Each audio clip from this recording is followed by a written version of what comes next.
For 3,000 years, the Galactic Council maintained perfect order across 10 million star systems. Wars were calculated affairs, fought with predictable weapons and civilized rules. Death tolls were measured, casualties minimized, and conflicts resolved through diplomatic channels within standard galactic protocols. Then, humanity arrived. Not with the expected first-contact diplomatic vessel, not with peaceful exploration ships, but with something that should not exist. Something that violated every law of physics the galaxy understood. A single battleship that made the Council's most powerful dreadnoughts look like children's toys. The moment it dropped out of hyperspace near the Centauri trade hub, emergency broadcasts flooded every communication channel across known space. Ancient species that had never shown fear suddenly evacuated entire sectors. The Kethathar hegemony, which had conquered 16 civilizations, immediately recalled their fleets to defend their homeworld. Even the mysterious Void Watchers, who had remained silent for millennia, sent a single message to the Council chambers. The weapon builders have found us. What terrifies them isn't just humanity's ship. It's what that ship represents. A species that sees war not as a political tool, but as an art form to be perfected. A species that has spent its entire evolutionary history finding new ways to kill, only to finally turn their attention to the stars.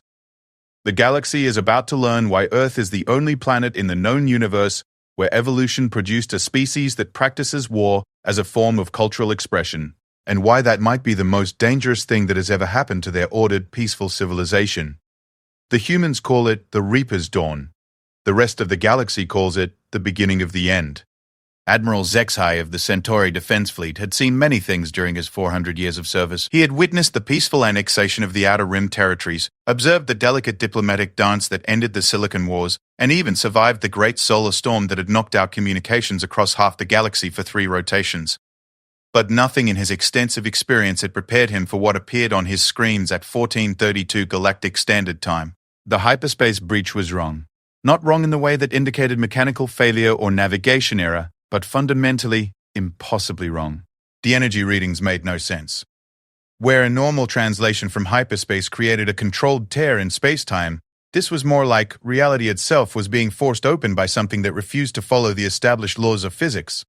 Sir, we're reading massive hyperspace distortions at coordinates 1270034 by 88.901, reported Lieutenant Kresh, his four-armed mechlary frame trembling slightly as he worked his console. The energy signature is, sir, it's completely off the charts. Zexai's scaled head turned toward the main display, his 3 eyes focusing on the growing anomaly. The Centauri trade hub, with its massive circular structure and thousands of docked vessels, seemed suddenly fragile against the backdrop of the violent hyperspace storm that was brewing just outside their defensive perimeter. Classification scan. What are we dealing with? Zexai commanded, though something deep in his predator instincts told him he didn't want to know the answer. The response came not from his crew, but from the central traffic control tower of the hub itself.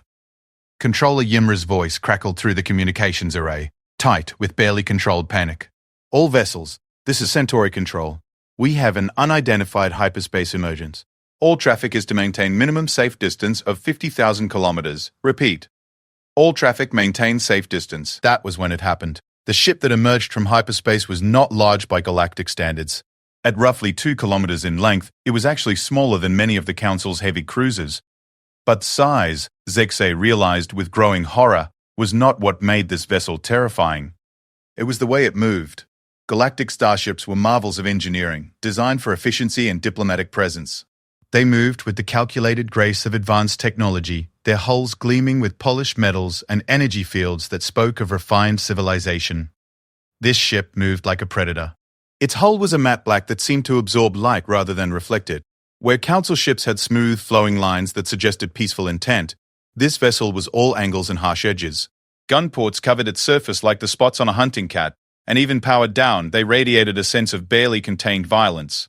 But it was the energy readings that truly defied comprehension.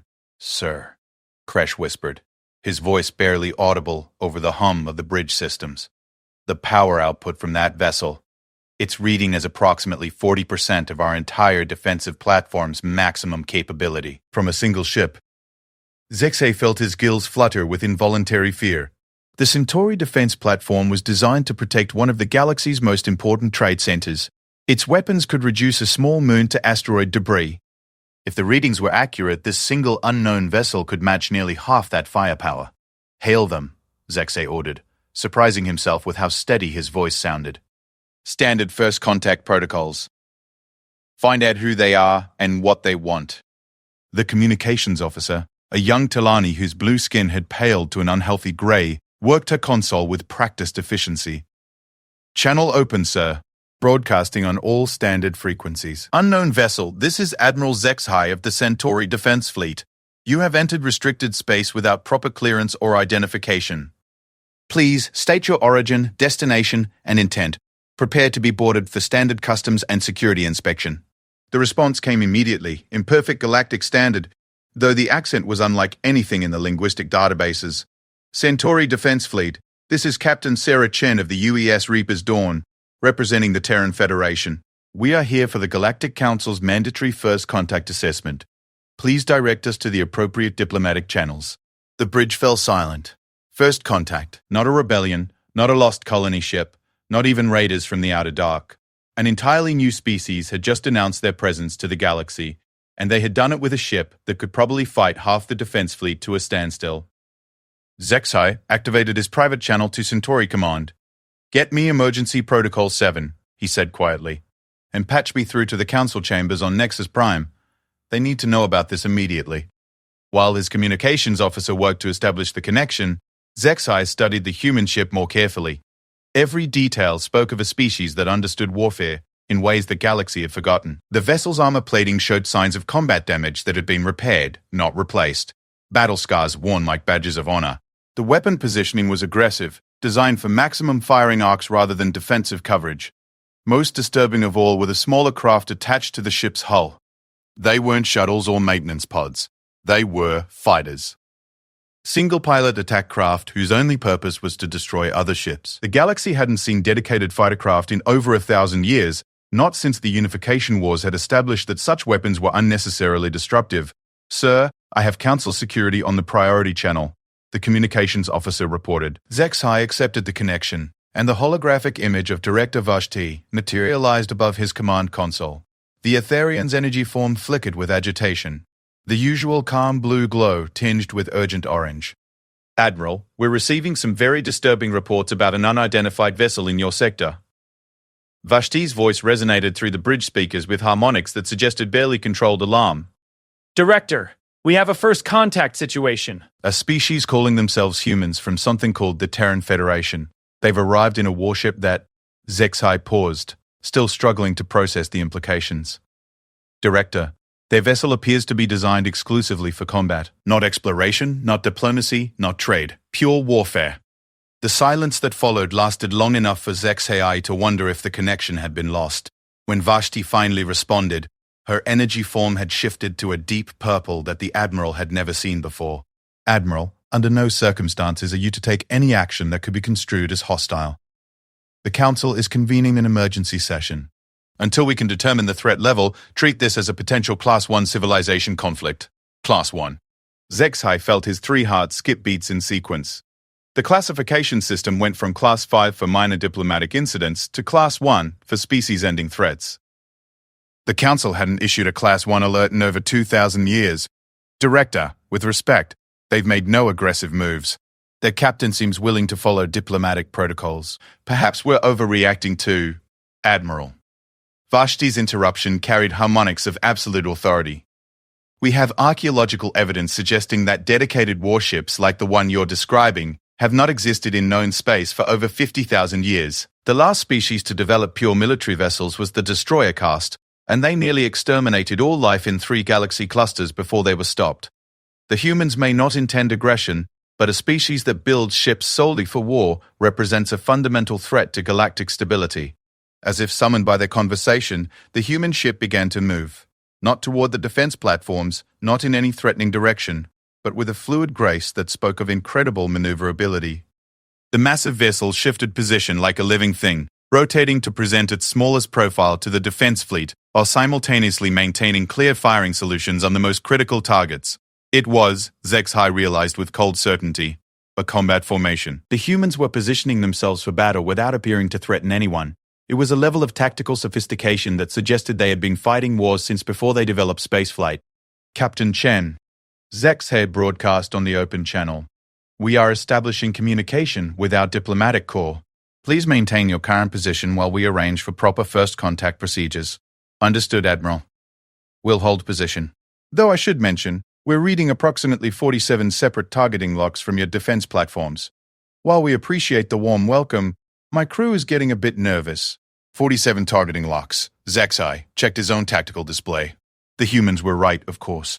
Every defense platform, every patrol ship, every armed merchant vessel in the system had automatically locked onto the unknown threat. It was standard protocol that the fact that the humans had detected and countered every single targeting system was deeply unsettling. My apologies, Captain Chen. Standard security procedures. The targeting systems will be disengaged as soon as we confirm you are not a threat. No offense taken, Admiral. We'd probably do the same thing if an alien warship showed up in our space. Though in our case, we'd already have launched fighters for a closer look. The casual mention of launching attack craft sent a chill through the bridge crew.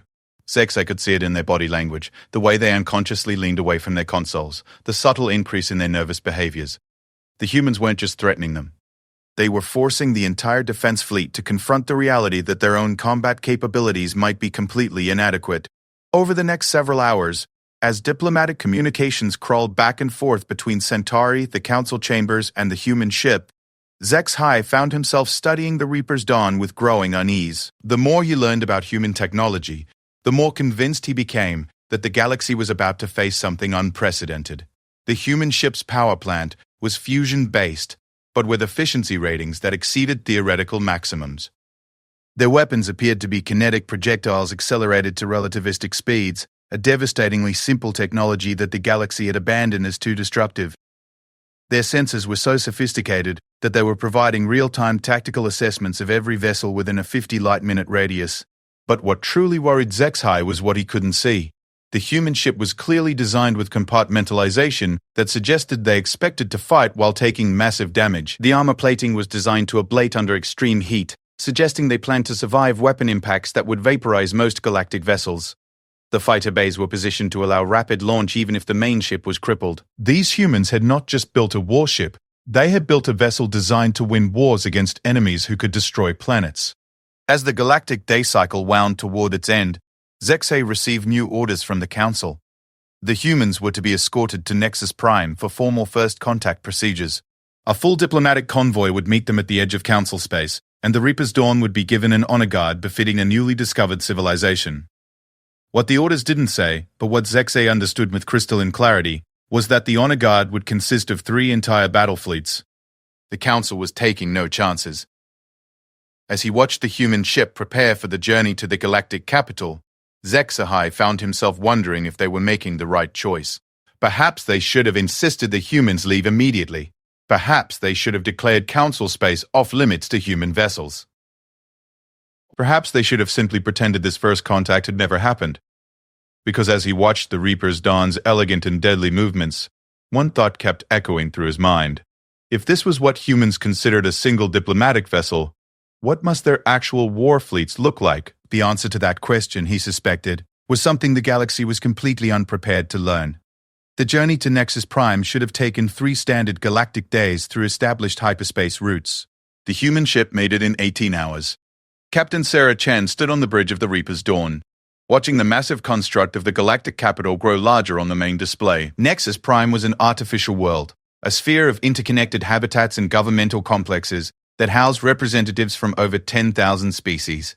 It was, by any measure, the most impressive feat of engineering in known space. It was also, Chen noted with professional interest, completely defenseless.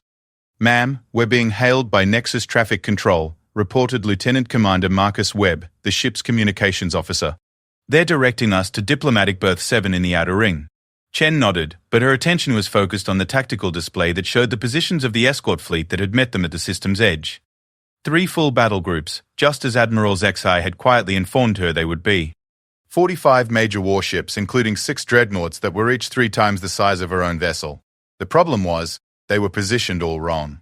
"Commander Hayes, analysis of the escort formation," Chen said to her tactical officer. Commander Rebecca Hayes consulted her screens, her expression growing puzzled. "Ma'am, it's unusual. They're maintaining maximum weapons range, but their formation is purely defensive.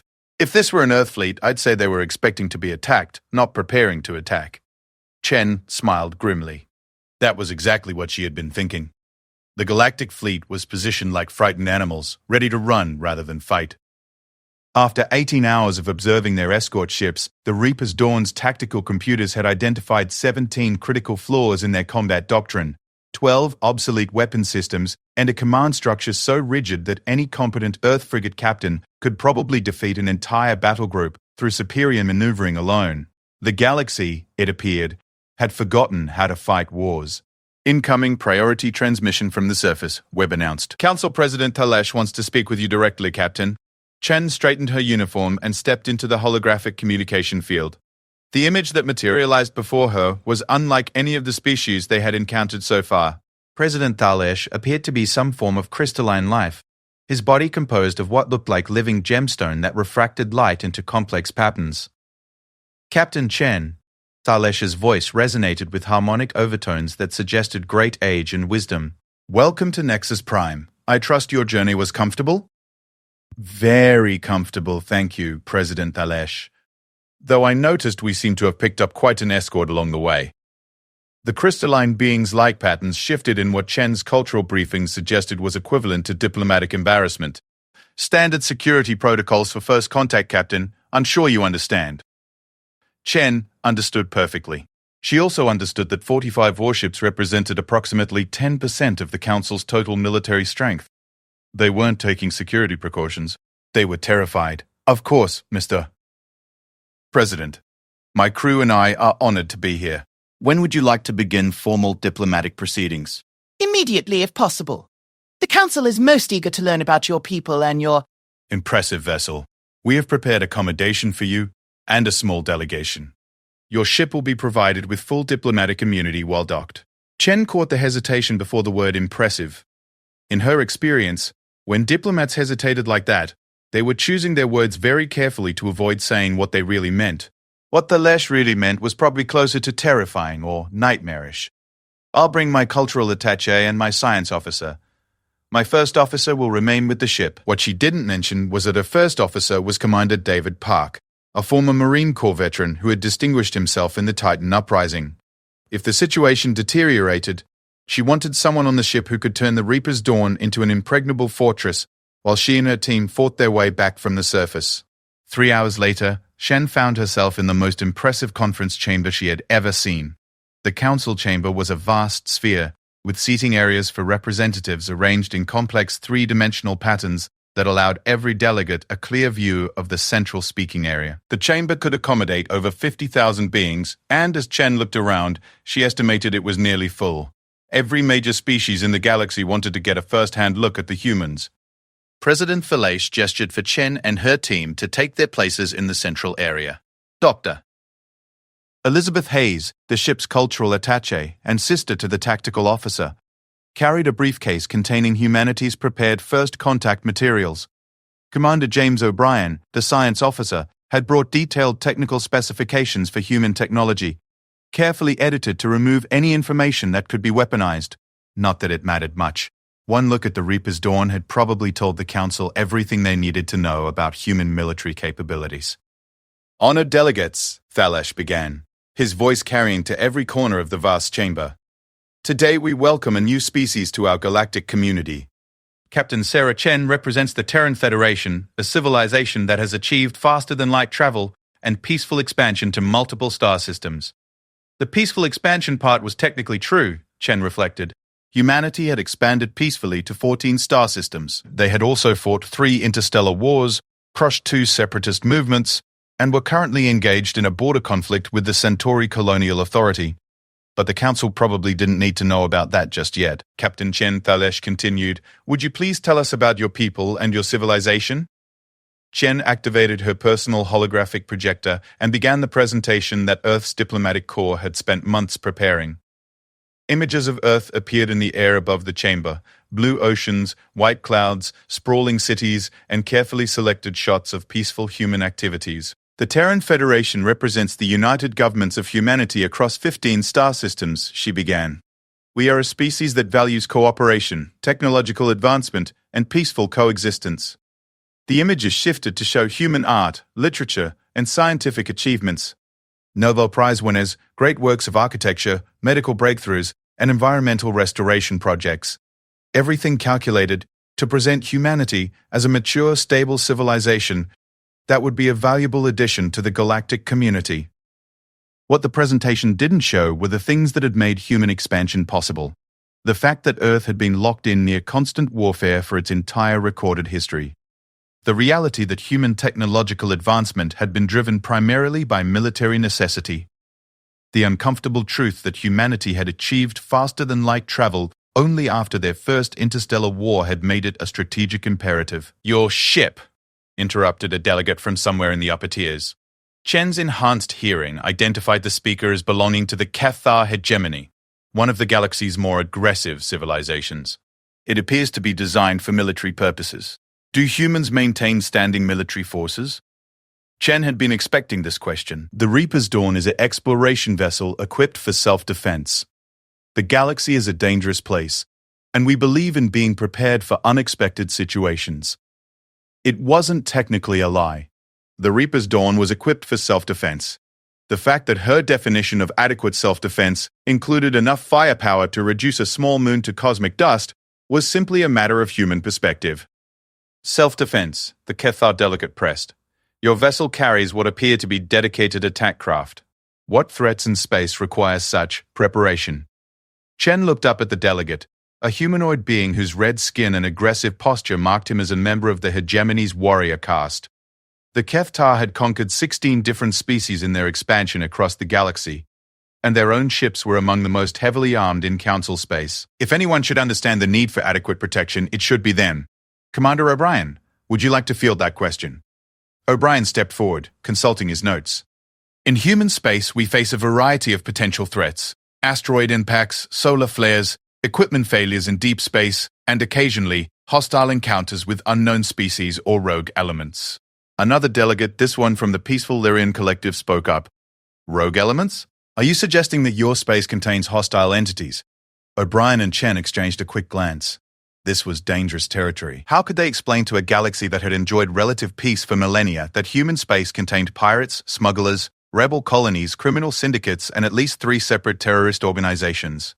How could they describe the reality of human expansion to beings who apparently saw war as an unfortunate historical aberration rather than an ongoing fact of life?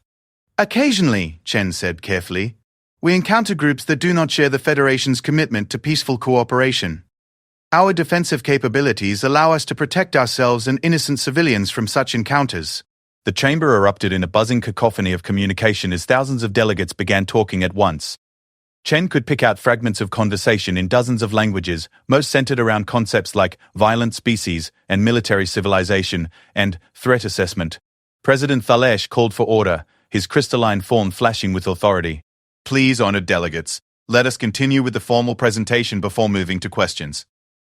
Chen resumed her presentation, but she could feel the mood in the chamber shifting.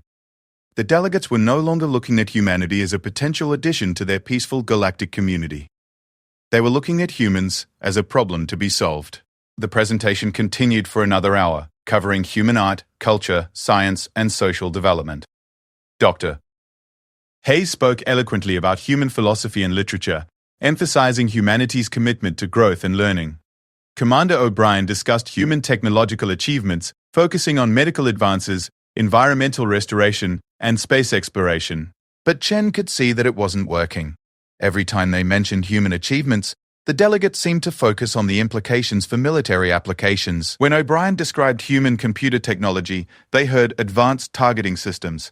When Hayes discussed human industrial capacity, they heard weapons manufacturing capability. When Chen mentioned human population growth, they heard expanding military force. The galaxy, she realized, was interpreting everything through the lens of fear. They had built their civilization on the assumption that war was a thing of the past, and humanity's very existence challenged that fundamental belief. "Captain Chen," President Thalesh said, as the presentation concluded, "thank you for that comprehensive introduction to your people. The Council will now retire to deliberate on humanity's application for membership in our galactic community." Chen stood, knowing that this was the critical moment. President Dulles, honored delegates. I want to emphasize that humanity comes to you in peace. We seek trade, cultural exchange, and mutual cooperation. We have no interest in conquest or aggression. And yet, the Kethtar delegate called out, "You arrive in a warship." Chen looked up at the red-skinned warrior, realizing that this single question would determine humanity's future relationship with the galaxy. She could lie, minimize the Reaper's Dawn's capabilities, present some sanitized version of human military doctrine that would make the Council feel safer, but she had spent enough time observing galactic civilization to know that such lies would eventually be discovered. Instead, she decided on honesty. Delegate Kreshtar, you ask why we travel in warships? The answer is simple. In human experience, the universe is hostile. We have encountered species that view other civilizations as resources to be consumed. We have faced natural disasters that could destroy entire worlds. We have confronted the reality that sometimes no amount of diplomacy can prevent conflict. The chamber fell completely silent. We carry weapons not because we want to use them, but because we have learned that being prepared for war is the best way to prevent it. Our ship is armed because experience has taught us that the strong protect the weak, and the prepared protect the unprepared. Chen paused, looking around the vast chamber at thousands of faces representing hundreds of species. We come to you as friends, hoping to learn from your wisdom and contribute to your prosperity. But we come as ourselves, without apology for what survival has taught us to become. The silence stretched for long moments before President Dulles spoke again. The Council will deliberate, Captain Chen. We will contact you with our decision within 48 standard hours. As Chen and her team left the chamber, she could hear the explosion of conversation behind them. The galaxy was about to decide whether humanity was a valuable ally or an existential threat. She just hoped they made the right choice. For everyone's sake. The attack came 36 hours into the Council's deliberation. Captain Chen was reviewing diplomatic protocols in her temporary quarters on Nexus Prime when the emergency alarms began wailing throughout the station. Her military training kicked in instantly, and she was moving toward the emergency communication terminal before the first announcement finished echoing through the corridors. All personnel to emergency stations. Unknown hostile forces detected at the system perimeter. This is not a drill. Chen activated her secure link to the Reaper's Dawn, and Commander Park's face appeared on the screen immediately. Behind him, she could see the bridge in full combat configuration, with her crew working with the calm efficiency that marked a veteran military unit. Captain, we're tracking multiple hyperspace signatures at the edge of the system, Park reported without preamble. Long-range sensors indicate at least 40 vessels, classification unknown. They're not broadcasting any identification codes, and they're moving in attack formation. Chen felt ice form in her stomach. After 48 hours of observing galactic civilization, she had identified its greatest weakness.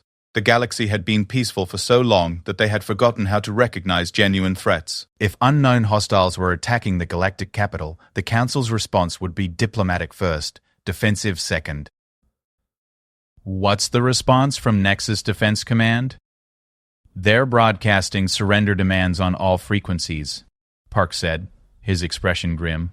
The attackers aren't responding. Captain, these ships, they're not like anything in our databases. The energy signatures are completely alien. Chen's mind raced through the implications. An attack on Nexus Prime during humanity's first contact proceedings couldn't be a coincidence. Someone or something wanted to disrupt humanity's introduction to galactic civilization, and they were willing to attack the most important location in known space to do it. I'm returning to the ship immediately. Prepare for combat operations, but do not engage unless directly attacked.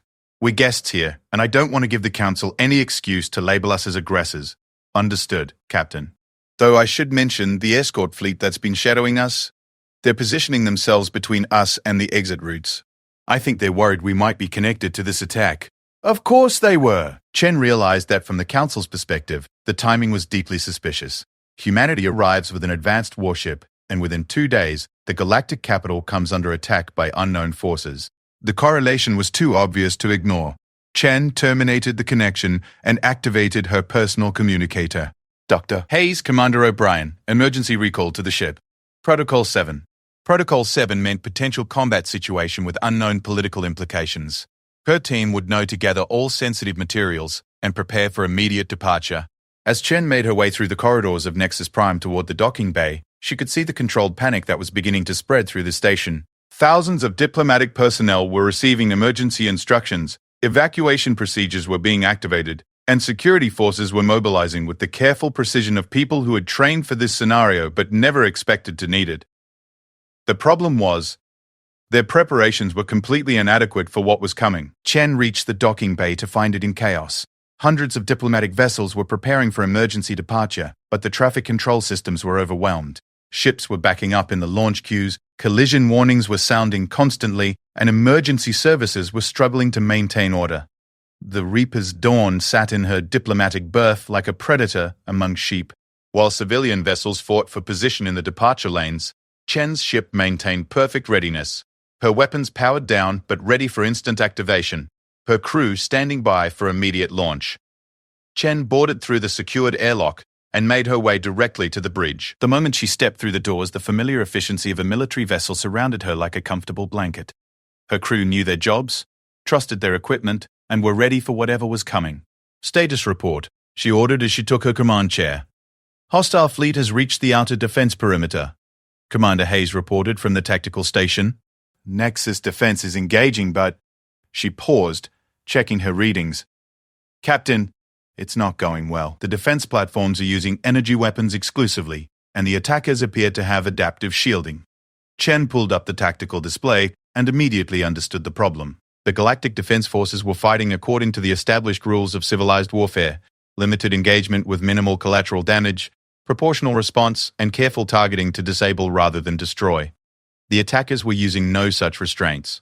Analysis of hostile vessels. Unknown configuration, unknown energy signatures, unknown tactical doctrine, Hayes continued. But Captain, their weapons they're using some kind of matter conversion technology. When they hit a target, it doesn't just get damaged, it gets unmade. Chen felt her blood chill. Matter conversion weapons were theoretical even by human standards. The energy requirements alone should have made them impossible to deploy on starships. If these attackers had solved that problem, the galaxy's defensive capabilities would be completely useless. Incoming transmission from Nexus Defense Command, Commander Webb announced. Admiral Catherine is requesting immediate assistance from all available vessels. Chen looked around her bridge at the faces of her crew. They were ready for combat, trained for it, equipped for it. The Reaper's Dawn could probably make a significant difference in the battle, but engaging would mean revealing the full extent of human military capabilities to a galaxy that was already afraid of them. On the other hand, if Nexus Prime fell, humanity's first contact with galactic civilization would end in catastrophe. Open a channel to Admiral Catherine, Chen ordered. The holographic image of a four-armed insectoid being appeared above the command console. Admiral Catherine's compound eyes were wide with what Chen recognized as barely controlled panic. Captain Chen, thank you for responding. We need every available ship to defend the capital. Are you willing to assist? Admiral, my ship and crew are at your disposal. What do you need us to do? Take position with the reserve fleet at coordinates 445.7 by 1202.3. We're preparing a final defensive line around the planet itself. Chen nodded, but privately she was appalled. A final defensive line around the planet meant the outer defenses had already failed. The attackers had broken through the most sophisticated military installation in the galaxy in less than 2 hours. Understood.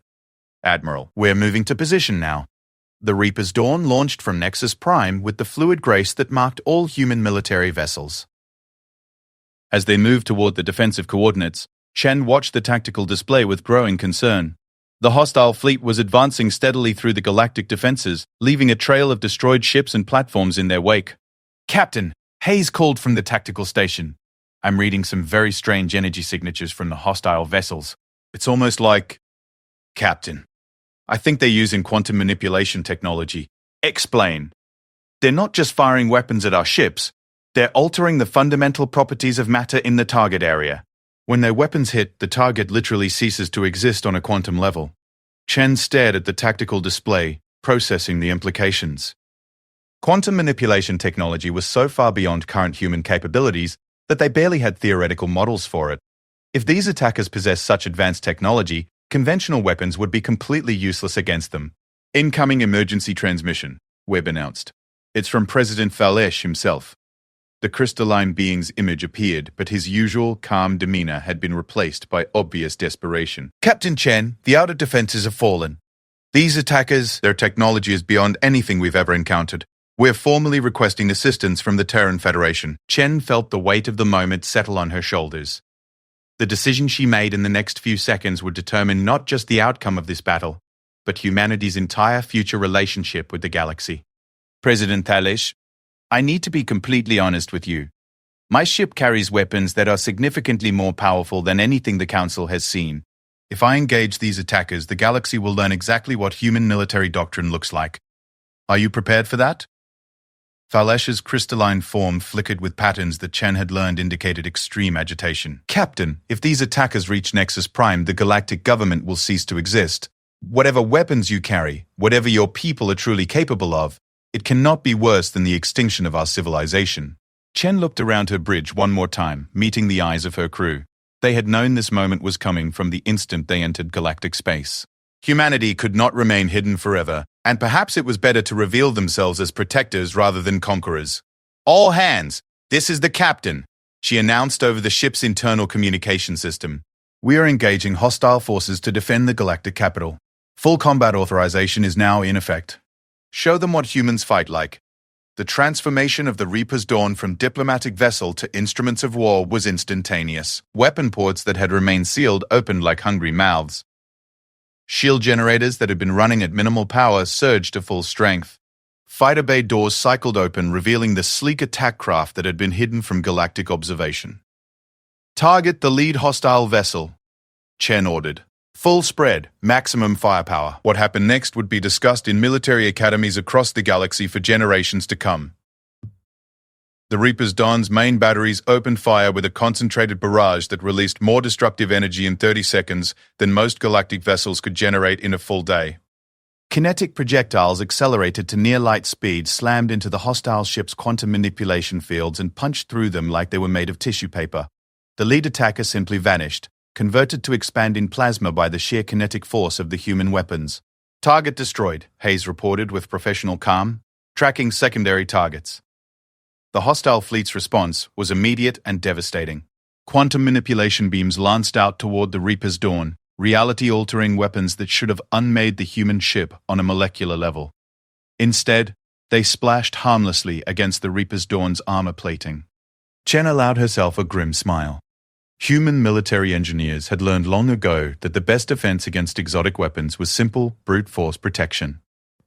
The Reaper's Dawn's armor was composed of artificially dense materials held together by quantum-locked bonds.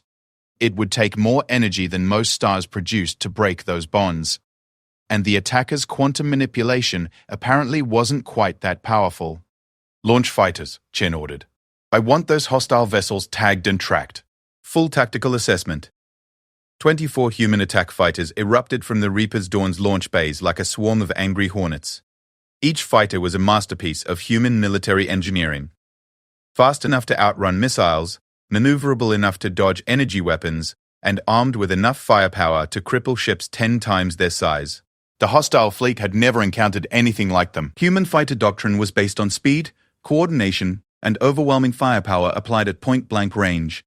The galactic observers watching from the defense platforms saw something that challenged everything they thought they knew about space combat. Individual pilots engaging capital ships in close combat and winning. Within minutes, 3 more hostile vessels had been destroyed by coordinated fighter strikes. The attackers' quantum manipulation weapons were powerful, but they were designed for engaging large, slow targets. Human fighters moved too fast and too unpredictably for the alien targeting systems to track effectively. Captain, Hayes reported, her voice carrying a note of excitement. The hostile fleet is breaking off. They're retreating to the edge of the system. Chen watched the tactical display as the unknown attackers pulled back from Nexus Prime. Their quantum manipulation technology apparently inadequate against human military doctrine. The galaxy's most advanced enemies had been defeated by simple kinetic weapons and fighter craft that represented centuries of human warfare experience. All fighters return to base, Chen ordered. Stand down from combat alert but maintain readiness status. As the immediate threat receded, Chen became aware that her bridge was receiving communication requests from dozens of sources simultaneously. Every galactic news service, every military command, every diplomatic mission in the system wanted to know how a single human ship had accomplished what the entire galactic defense force could not. Captain, Webb reported. Priority transmission from President Thales. The crystalline being's image appeared again, but his patterns had shifted to colors that Chen had never seen before. When he spoke, his voice carried harmonic undertones of awe, gratitude, and unmistakable fear. Captain Chen, on behalf of the Galactic Council, I thank you for your assistance. Your intervention saved countless lives today. You're welcome, President Thales. I'm glad we could help. Captain, I must ask, is the vessel you've shown us today representative of standard human military capabilities? Chen considered her answer carefully. The Reaper's Dawn was actually one of the smallest ships in the Terran Federation's fleet, a fast cruiser designed for independent operations rather than major fleet actions. Telling the Council that would probably cause panic. The Reaper's Dawn is a diplomatic escort vessel, President Thales. We brought her because we wanted to ensure our delegation's safety during first contact. The silence that followed was long enough for Chen to wonder if she had accidentally caused a diplomatic crisis. When Thales finally responded, his patterns had shifted again, this time to colors that her cultural briefings identified as indicating deep contemplation. Captain Chen, the Council's deliberation regarding humanity's membership application has been completed. We would like to invite the Terran Federation to join the Galactic Council as a full member civilization, with all the rights and responsibilities that such membership entails. Chen smiled, knowing that this was the moment humanity had been working toward for decades. President Thales, I'm honored to accept your invitation on behalf of the Terran Federation. There is, however, one additional matter we would like to discuss. The Council would like to offer humanity a position on the Defense Committee, with authority to modernize our military doctrine and defensive capabilities.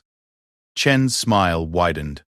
The galaxy had just offered humanity exactly what they had hoped for, not just membership, but a leadership role in galactic defense. It would give the Terran Federation influence over military policy across 10,000 star systems and ensure that human security concerns would be taken seriously. I believe the Federation would be very interested in such a position, President Thales. As the communication ended and the immediate crisis passed, Chen found herself looking out at the vast construct of Nexus Prime, with its thousands of ships and millions of inhabitants from hundreds of different species. Today, she realized, had changed everything. The galaxy had learned that humans were not just another peaceful species seeking trade and cultural exchange. They had learned that humans were protectors. The unknown attackers would return eventually. Chen was certain of that.